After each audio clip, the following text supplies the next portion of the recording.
প্রকৃত মুমিন কখনো খেয়ানতকারী হতে পারে না, খেয়ানতকারী কখনো মুমিন হতে পারে না। এই জন্য রাসূল আকরাম সাল্লাল্লাহু আলাইহি ওয়াসাল্লাম খেয়ানত করাকে মুনাফিকের আলামত বলে অভিহিত করেছেন। নবীজি বলেন, ইদা হাদ্দাসা কাযাবা, মুনাফিকের এক নাম্বার আলামত, মুনাফিক যখন কথা বলে মিথ্যা কথা বলে।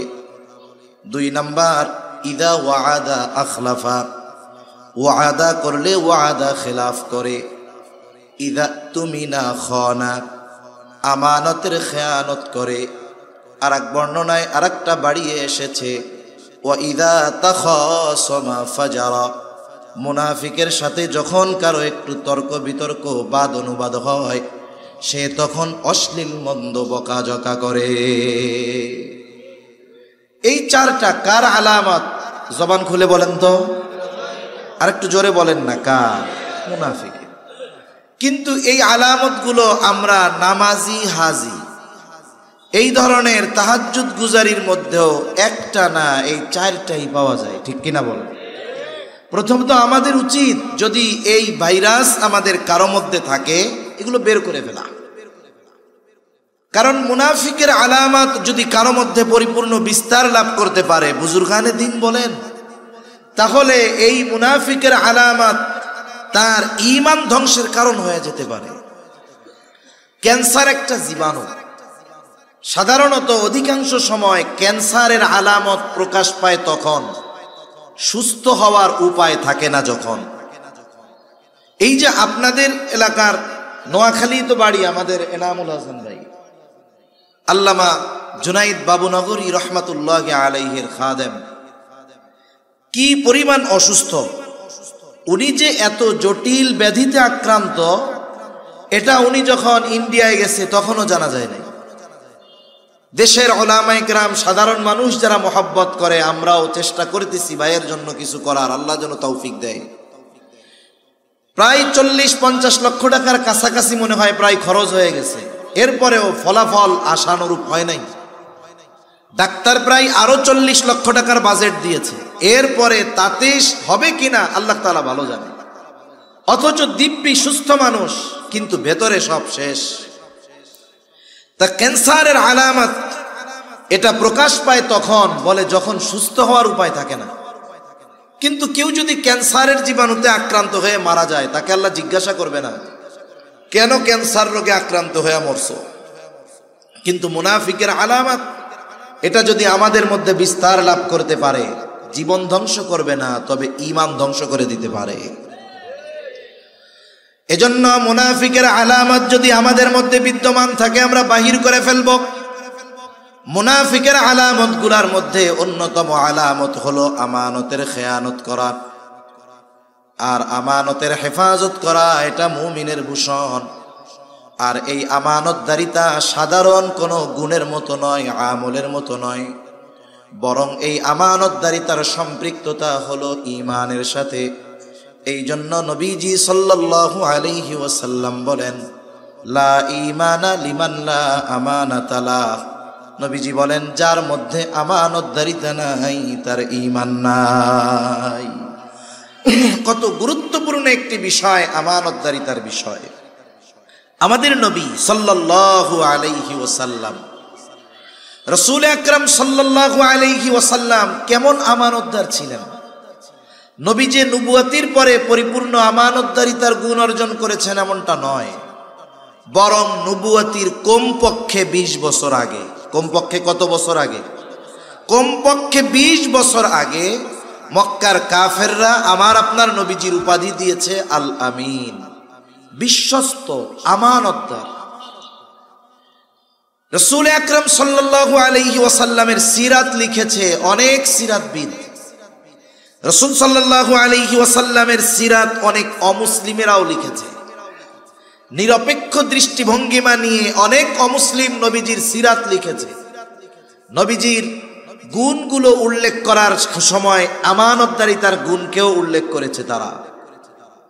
একজন ইংরেজ ঐতিহাসিক, তিনি নবীজির আমানতদারিতার ব্যাপারে ওনার ভাষায় বলতেছেন যে মুহাম্মদ সাল্লাল্লাহু আলাইহি ওয়াসাল্লাম এমন বিশ্বস্ত আমানতদার মানুষ ছিলেন যে তার ঘোর দুশ্মন ও নিশ্চিন্তে তার সবচেয়ে দামিটা সম্পদটা মুহাম্মাদের কাছে নির্বিঘ্নে নিশ্চিন্তে আমানত রাখত। সুবহানাল্লাহ। যখন নবীজি হিজরত করার নির্দেশ আল্লাহ তাআলার পক্ষ থেকে আসলো, দিনক্ষণ নির্ধারিত হয় নাই যে কোন দিন হিজরত শুরু হবে, শুধুমাত্র জানানো হয়েছে আপনি প্রস্তুতি নেন। নবীজি তখন থেকেই প্রস্তুত। ওই সময় নবীজির কাছে কাফেরদের অনেক সম্পদ ছিল, আমানতের সম্পদ। কাফেররাও মোটামুটি বুঝতে পারছে অচিরেই মুহাম্মদ সাল্লাল্লাহু আলাইহি ওয়াসাল্লাম মক্কা ছেড়ে চলে যাবে, শত্রু হাতছাড়া হয়ে যাবে। তাহলে একেবারেই চিরতরে শেষ করে দেওয়ার দরকার। কি করা যায়? সব গোত্র থেকে এক একজনকে নির্বাচিত করা হলো নবীজিকে হত্যা করার জন্য।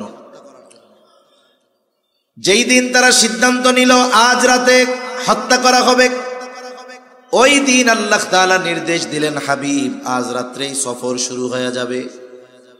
কাফেররা নবীজির ঘরের চতুর্দিকে সশস্ত্র অবস্থায় নবীজির ঘর ঘিরে রেখেছে। রাসূল সাল্লাল্লাহু আলাইহি ওয়াসাল্লাম হিজরতের প্রস্তুতি নিচ্ছেন। ঘরের মধ্যে হযরত আলী রাদিয়াল্লাহু তাআলা ওনাকে শুয়ায়া নবীজি সফর শুরু করে দিয়েছেন। কেন? বলে নবীজি যখন হিজরত শুরু করবেন, সফর শুরু করবেন, ওই সময়ও মক্কার কাফেরদের অনেক কিছু নবীজির কাছে সংরক্ষিত ছিল। আমরা হলে কি করতাম?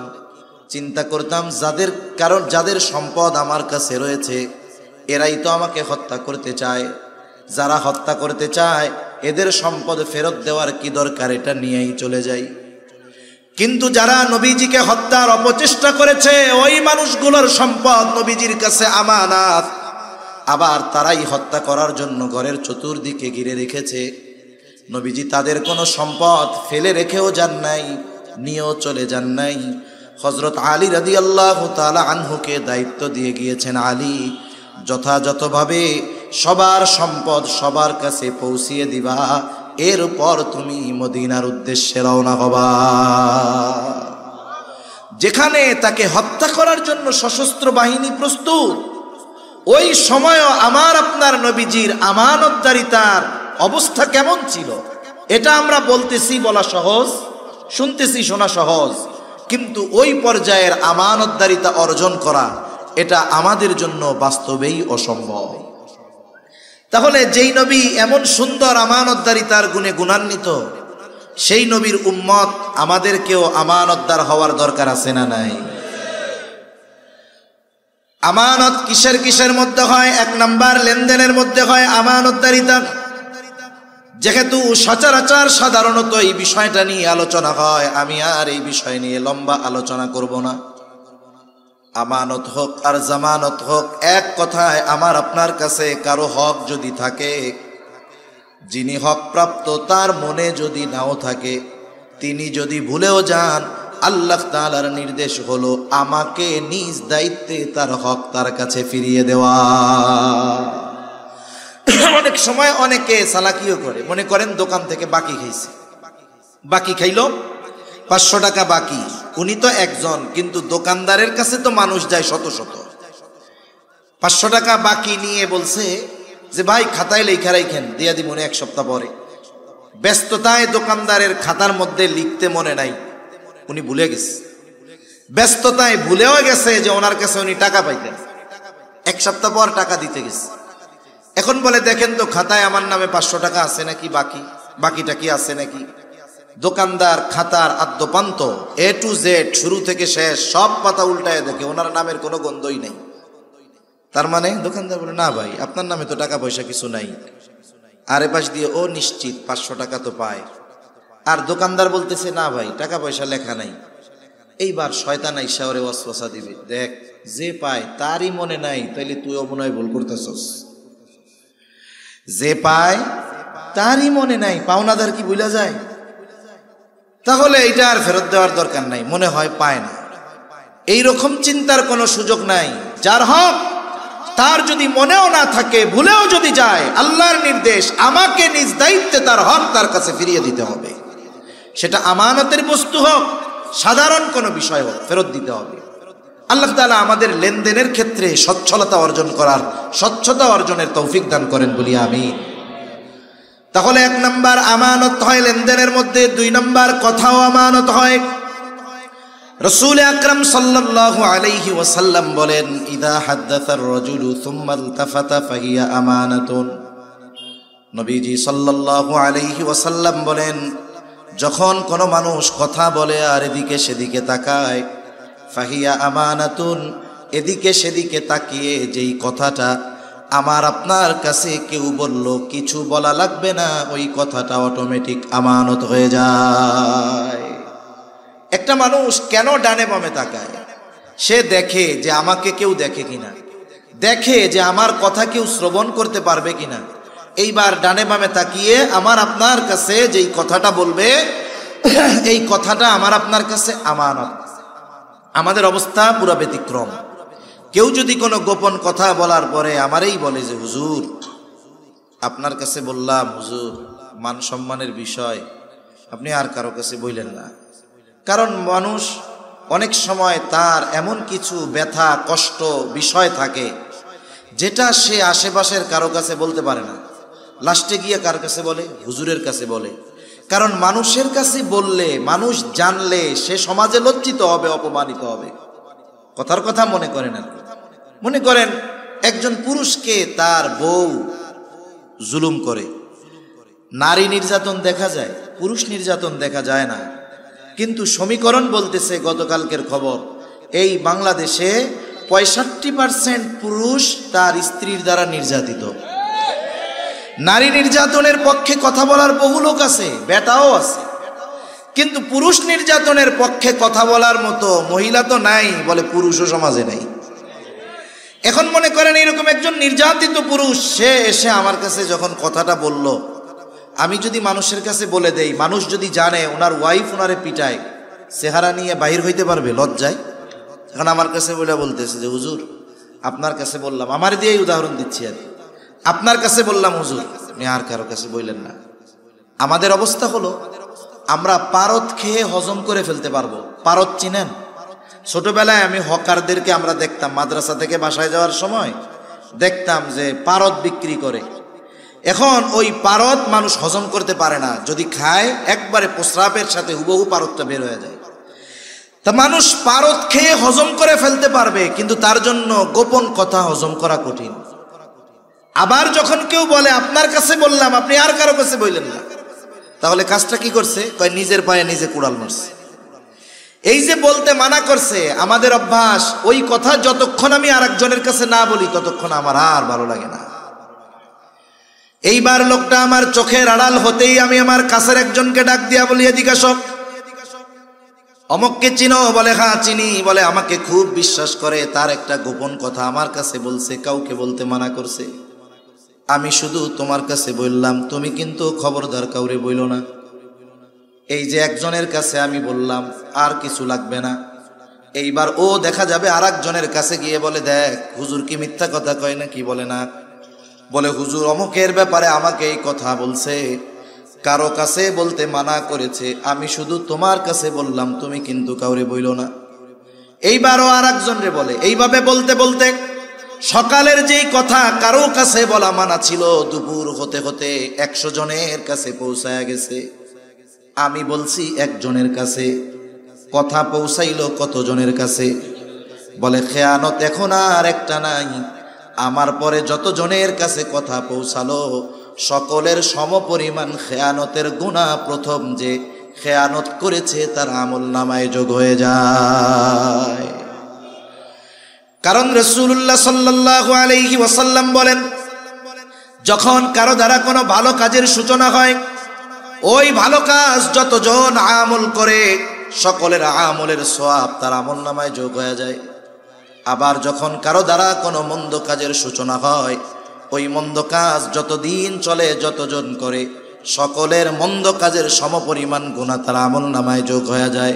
নবীজি বলেন, এই পৃথিবীতে অন্যায়ভাবে হত্যাকাণ্ড প্রথম আদম আলাইহিস সালামের এক সন্তানের মাধ্যমে সংগঠিত হয়েছে।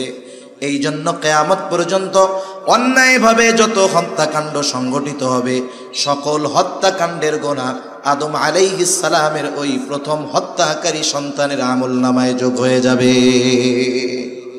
এই জন্য মানুষের যেই কথার মধ্যে তার সম্মান লুকিয়ে আছে, এই ধরনের কথা আমরা কারো কাছে বলবো না। যদি কথাটা এমন হয় ইসলামের ক্ষতি, রাষ্ট্রের ক্ষতি, মানুষের জানমালের ক্ষতি, সমাজের ক্ষতি, তাহলে তো এই কথা গোপন করার সুযোগ নাই, জানলে আরো মানুষের কাছে বলে দিতে হবে। তাহলে 2 নাম্বার কথাও আমানত হয়, 3 নাম্বার দায়িত্ব আমানত দায়িত্ব। মূলত এই আয়াতের মধ্যে আল্লাহ সুবহানাহু ওয়া তাআলা চাবি ফিরাইয়া দেওয়া মূল উদ্দেশ্য নয়, বরং এই দায়িত্বটা ফিরিয়ে দেওয়া মূল উদ্দেশ্য।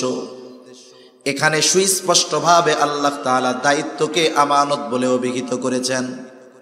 এই জন্য দায়িত্বটা আমানত।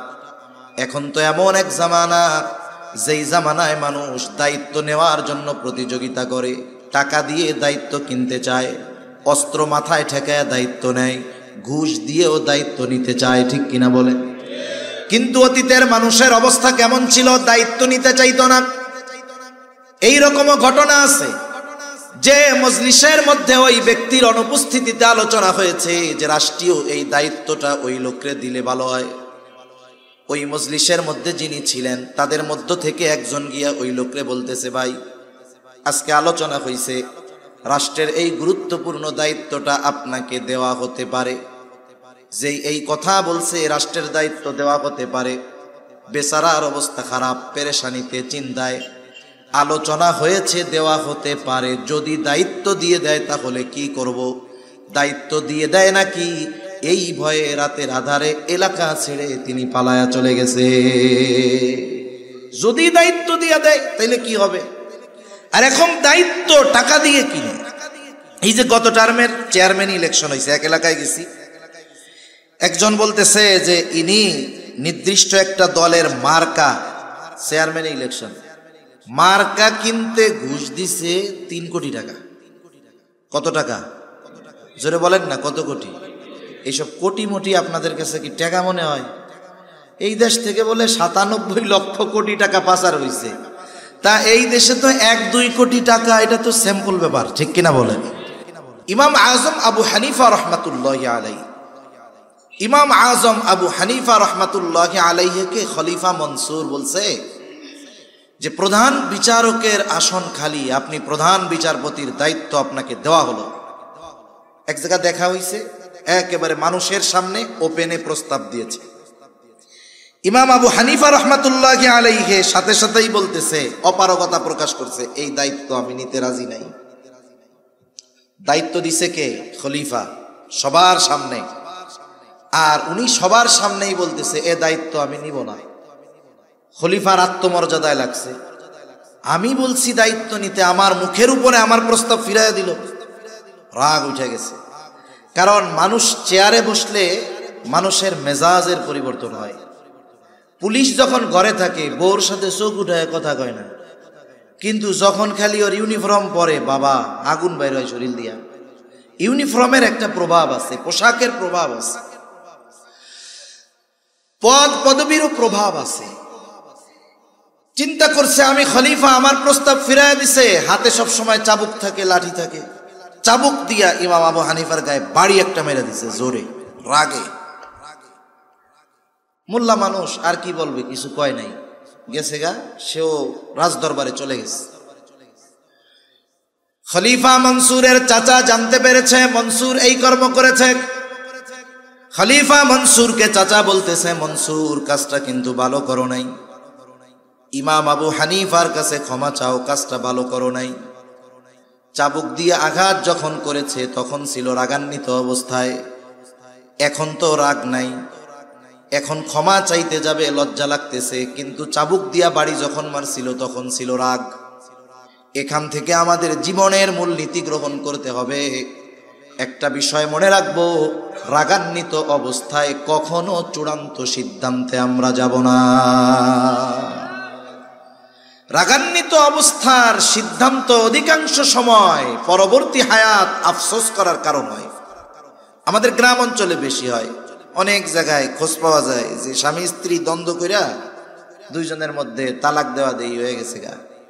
তুচ্ছ বিষয়কে কেন্দ্র করে বড় ঝগড়া হয়, এক সময় দুজনের মধ্যে বিবাহ বিচ্ছেদ হয়ে যায়। এখন স্বামী 3 তালাক দিয়ে দিছে। শয়তানের এক একটা মিশন আছে, যখন একটু রাগারাগি হবে তখন শয়তান সর্বোচ্চ শক্তি প্রয়োগ করে এই দুইজনরে দিয়া, স্বামীরে দিয়া স্ত্রীর তালাকটা দেওয়ানো যায় কিনা, দুইজনরে প্রচন্ড রাগান্বিত বানায়। মহিলা তালাক চায়, বেটারে শয়তান এসে দে দে, কত বড় সাহস। এইবার 14 গোষ্ঠী ধইরা একসাথে 3 তালাক দিয়া দেয়।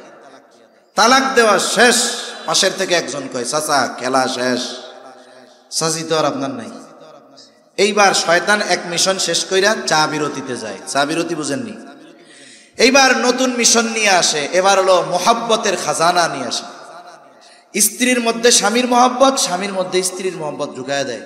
এত মহব্বত, দৌড়ে হুজুরের কাছে চলে আসছে, হুজুর কাজ তো শেষ, কি হয়েছে? আমি তো এই কাজ করে ফেলছি। হুজুর কে তালাক দিছো কেন? হুজুর রাগের ঠেলায় দিছি। কেউ কি খুশি হইয়া তালাক দেয় নাকি? তালাক তো রাগ হইয়াই দেয়, ঠিক কিনা বলেন? এই যে তখন আমাদেরও সমাজের মানুষেরও কিছু করণীয় আছে। গ্রামে স্বামী স্ত্রীর যখন দ্বন্দ্ব হয়, দেখা যায়, আমরা ছোটবেলায় দেখছি তো, কিছু মহিলা পুরুষ তাদেরকে 4 দিক ধরে ঘিরে রাখে, বল খেলা দেখার মতো। কিছু কয় না, খালি দেখে গোল হয় কখন। বল খেলা যখন হয় তখন সবার নজর বলের দিকে থাকে। যে যেই দলের লোক, ওই পক্ষের প্লেয়ার যদি গোল দিয়া দেয়, দেখবেন 80 বছরের বুড়া মানুষও 1 লাফ দিয়ে 5 হাত উঠা বলে গোল, বলে কি বলে না।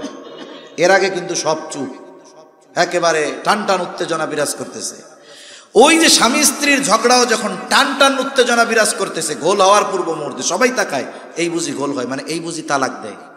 এখন বলেন, এই গোল দেখার আশায় না থেকে মহিলারা যদি মহিলাকে টাইনা ওই পুরুষের চোখের আড়ালে নিয়ে যাইতো, পুরুষরা যদি পুরুষকে ধরে চোখের আড়ালে নিয়ে যাইতো, দুজন যখন দুজনের সামনে থেকে সরত, আশা করা যায় রাগটা কমতো, বিবাহ বিচ্ছেদের মতো ঘটনাটা ঘটতো না। এজন্য এই ধরনের কাজে আমাদেরও কিছু ভূমিকা রাখা দরকার আছে। রাগ আসলে কি করতে হবে? ইসলামের যে দিক নির্দেশনা, দাঁড়ানো থাকলে বসে পড়তে হবে, বসে থাকলে শুয়ে পড়েন, গড়াগড়ি দেন মাটির সাথে, অজু করেন, নামাজে দাঁড়ায় যান, সাথে সাথে আশা করা যায় রাগ ঠান্ডা হয়ে যাবে। তাহলে মূল কথা কি? রাগান্বিত অবস্থায় আমরা কোনো সিদ্ধান্ত নিব না। খলিফা মনসুর রাগান্বিত অবস্থায় চাবুক দিয়া বাড়ি মারছে, এখন তো রাগ নাই, ক্ষমা চাইতে লজ্জা লাগতেছে। আবার কাজটা কেমন হয়ে গেল এই জন্য আত্ম অনুশোচনায় ভুগতেছে। সে নিজে না গিয়া তার একজন বিশ্বস্ত মানুষকে ইমাম আবু হানিফার কাছে পাঠায়া দিল। 1 তোলে স্বর্ণ মুদ্রার সাথে দিয়া দিছে। বলতেছে, ইমাম আবু হানিফাকে গিয়ে বলবা যে আমি এই আচরণের জন্য লজ্জিত, ব্যথিত, দুঃখিত, এবং আমার পক্ষ থেকে তার কাছে ক্ষমা চায়া নিবা।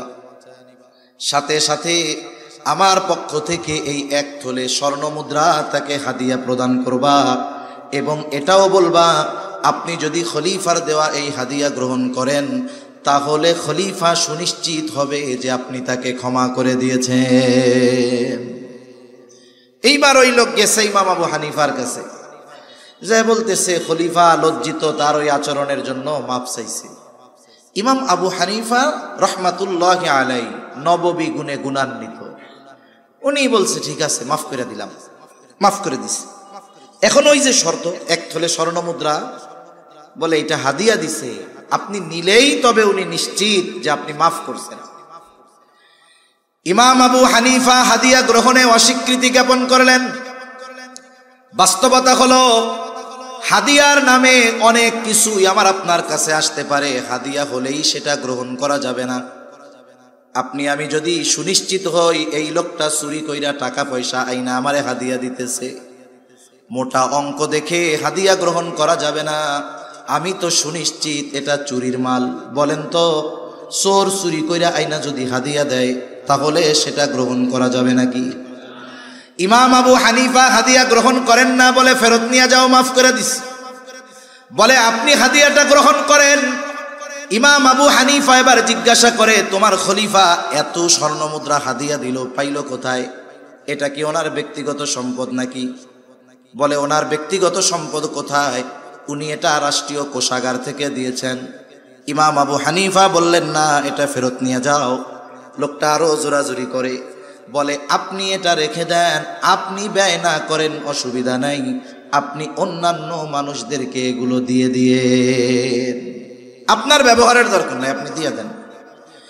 ইমাম আবু হানিফা এবার বলে, তোমার কাছ থেকে এটা রাখবার পর আমি নিজের জন্য ব্যয় করলাম নাকি অন্য কাউকে দিয়ে দিলাম, বিষয়টা এমন হবে না। বরং তোমার খলিফা জানবে, মানুষের কাছে বলবে আমার দেওয়া হাদিয়া ইমাম আবু হানিফা গ্রহণ করেছে। তুমি তো এইটা তাকে ফেরত দিবাই, সাথে গিয়ে বলবা এই যে খেলাফ খলিফার দায়িত্ব পালনার্থে রাষ্ট্রীয় কোষাগার থেকে তাকে যেই সম্মানী ভাতা দেওয়া হয়, এই সম্মানী ভাতার বাইরে একটা টাকা ব্যক্তিগত কাজে ব্যবহার করার অধিকার তার নাই। সে যদি করে তাহলে খেয়ানত করা হবে, সে যদি করে দায়িত্বের খেয়ানত হবে, মানুষের হক নষ্ট হবে। কঠোর ভাষায় কইয়া দিচ্ছে। এইবার ওই লোক দীর্ঘ সময় ধরে তেলাতেলি করতেছে, তো সেও বিরক্ত। খলিফার কাছে গিয়ে একেবারে সুন্দর মতো মিথ্যা কথার রস লাগায়া খলিফার মেজাজ আরো গরম বানাই দিচ্ছে। বাস্তবতাও তো তাই। বলেন তো, এদেশের রাষ্ট্রপতি যে, তার একটা ভাতা আছে না নাই? প্রধানমন্ত্রীর ভাতা আছে না নাই? যখন মন্ত্রীরা থাকে তাদেরও ভাতা আছে, এমপির ভাতা আছে, চেয়ারম্যান, উপজেলা চেয়ারম্যান, মেম্বার, ওয়ার্ড মেম্বার, সবার ভাতা আছে। এই ভাতার বাইরে একটা টাকা ব্যক্তিগত কাজে ব্যবহার করার ক্ষমতা কারো নাই। খেয়ানত কত বড় হয়, দায়িত্ব যত বড় হয়, খেয়ানত তত বড় হয়। পরিমাণ একই থাকবে, কিন্তু দায়িত্বের চেয়ারের পরিবর্তনের কারণে খেয়ানতের পরিধি সুবিশাল হয়ে যায়। যেমন অনেক সময় বিভিন্ন এলাকায় ওয়ার্ডের জন্য, গরিব মানুষের জন্য গম আসে না? মনে করেন এক ওয়ার্ডে এক মেম্বারের কাছে 100 জন মানুষের জন্য গম দেওয়া হয়েছে। এই গম বন্টন হয় নাই, সব এক জায়গায় স্তূপ করা আছে। বলেন তো, ওই যে গমের প্রতিটা দানার মধ্যে হক কতজনের আছে বলেন তো? কারণ এটা এখনো বন্টন হয় নাই। মেম্বার যদি একটা গম চুরি করে, হক নষ্ট করবে কতজনের? মনে করেন এক ইউনিয়নে 1000 মানুষের গম আসছে, বন্টন হয় নাই। চেয়ারম্যান একটা গম চুরি করছে, বলেন তো কতজনের হক নষ্ট হবে? মনে করেন এক আসনে গম আসছে 10,000 মানুষের জন্য, এমপি সাহেবের অধীনে একটা গমও বন্টন হয় নাই, এমপি সাহেব একটা গম চুরি করছে, কত হাজার মানুষের হক নষ্ট হবে? মনে করেন রাষ্ট্রীয় কোষাগার থেকে একটা টাকা প্রধানমন্ত্রী চুরি করেছে, বলেন তো কতজনের হক নষ্ট হবে? গোটা রাষ্ট্রের সব মানুষের হক নষ্ট হবে। দায়িত্ব শুধু পরিবর্তনের কারণে পরিমাণ ছোট এক, কিন্তু দায়িত্ব বড় হওয়ার কারণে খেয়ানতের পরিধিও বড় হয়ে যায়। এখন যে বলছে, উনিও গিয়ে সুন্দর মতো সাজায়া কুজায়া ইমাম আবু হানিফার নামে বলছে আপনারে খেয়ানতকারী কইছে, আপনি নাকি এই সেই করেন। খলিফা রাগ হয়ে গেছে, এইবার বাহিনী পাঠায় দিছে, আমাকে এত বড় কথা আটকায় ফেলো জেলখানায়। ইমাম আবু হানিফাকে জেলখানার মধ্যে আটকিয়ে দেওয়া হলো। ঐতিহাসিকেরা লিখতেছে কত জুলুম, কত অত্যাচার ইমাম আবু হানিফার উপর। চাবুক দিয়ে আঘাত করা হতো, আর বলা হতো প্রধান বিচারকের দায়িত্ব যদি নেওয়া হয় ছেড়ে দেওয়া হবে। ইমাম আবু হানিফা জালেমের চাবুকের আঘাত সহ্য করেছেন, তবুও প্রধান বিচারকের দায়িত্ব নেন নাই। ঐতিহাসিকদের থেকে দুইটা মত পাওয়া যায়। একটা হলো, যখন তাকে তার অবস্থান থেকে জালেমরা নড়াতে পারে নাই, টলাতে পারে নাই, খাবারের সাথে বিষ প্রয়োগ করে শহীদ করে দেওয়া হলো। আর এক বর্ণনায় আসছে, যখন তিনি প্রচন্ড অসুস্থ হয়ে গেছেন, ওনাকে গৃহবন্দী করে ফেলা হলো, বাড়িতে পাঠিয়ে দেওয়া হলো। ওই অবস্থায় ইমাম আবু হানিফা রহমাতুল্লাহি আলাইহি ইন্তেকাল করেন। ওনার শাগরেদ ছাত্ররা জিজ্ঞাসা করতেছে, ওস্তাদ এই দায়িত্ব গ্রহণ করার জন্য কত জুলুম, কত অত্যাচার আপনার উপর, অথচ ওই সময় যদি প্রধান কাজী, প্রধান বিচারকের দায়িত্ব পালন করার পূর্ণ যোগ্যতা সম্পন্ন ব্যক্তি গোটা দুনিয়ার মধ্যে একজন থাকতো, ওই একজন ব্যক্তি হতেন ইমাম আজম আবু হানিফা। এত জুলুম অত্যাচার সহ্য করেছেন, তবু আপনি দায়িত্ব নিলেন না, কারণ কি? আবু দাউদের বর্ণনা, নবীজি সাল্লাল্লাহু আলাইহি ওয়াসাল্লাম বলেন, তোমাদের কাউকে যখন কোনো সরকারি বা রাষ্ট্রীয় দায়িত্ব দেওয়া হয়, কেউ যদি ওই দায়িত্বের সুচ পরিমাণ খেয়ানত করে, সুচ পরিমাণ, নবীজি বলেন ওই ব্যক্তি কিয়ামতের দিন খেয়ানতের বোঝা নিয়ে আল্লাহ তাআলার সামনে হাজির হবে। সুচ পরিমাণ খেয়ানত করলে যদি খেয়ানতের বোঝা নিয়ে আল্লাহর সামনে উপস্থিত হতে হয়, ইমাম আবু হানিফা রাহমাতুল্লাহি আলাইহি বলেন যেই দায়িত্ব আমি নেই নাই, ওই দায়িত্বের ব্যাপারে আল্লাহ তাআলা আমাকে জিজ্ঞাসাও করবেন না। কিন্তু দায়িত্ব নেওয়ার পরে যদি দায়িত্বের কোনো ত্রুটি হয়ে যায়, কিয়ামতের দিন আল্লাহ তাআলার সামনে আমাকে জবাবদিহিতার কাঠগড়ায় দাঁড়ানো লাগবে। এই ভয়ে ইমাম আবু হানিফা চাবুকের আঘাত সহ্য করেছেন, তবুও দায়িত্ব নেন নাই। কিন্তু আমরা এখন দায়িত্ব নেওয়ার প্রতিযোগিতা করি।